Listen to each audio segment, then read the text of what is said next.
दुनिया में ऐसा आदमी कोई भी नहीं हुआ है जिसके भाग्य में आनंद ना हो।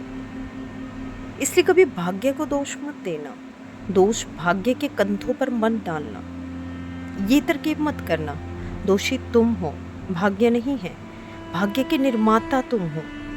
जब तुम असंतुष्ट हो तो अपने असंतोष को समझने की कोशिश तुम करो। क्यों असंतुष्ट हो, उसके कारण खोजो। उन कारणों को फिर दोहराओ मत। अपने आप वो असंतोष खत्म हो जाएगा। लेकिन तुम खोजना ही नहीं चाहते उन कारणों को। सदियों से दोष टालते रहे हो, बहाने बदल लेते हो। कभी भाग्य का, कभी भगवान का, कभी लोगों का, कभी माता पिता का। मतलब लगा ही हुआ है किसी न किसी का बहाना, परवरिश का। और सबसे थोथा शब्द भाग्य। कुछ फर्क नहीं पड़ता है इन बातों से। सबसे बड़ी क्रांति एक ही है जिससे तुम्हारे असंतोष को खत्म किया जा सकता है कि तुम टालो मत, तुम दूसरों पर मत फेंको, दूसरों के कंधों पर रखकर बंदूक मत चलाओ, बहाने मत खोजो।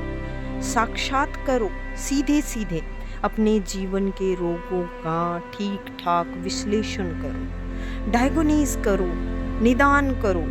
चिकित्सा भी हो सकती है, इसके इलाज भी किया जा सकता है, उपचार भी संभव है। लेकिन तुम अगर ये मानते हो कि भाग्य है, तो जब तुम बीमार होते हो तो भाग्य को दोष दो कि हाँ, भाग्य में बीमार होना लिखा था, तो फिर डॉक्टर के पास जाने की ज़रूरत क्या है? क्योंकि भाग्य की दवा तो डॉक्टर के पास नहीं है।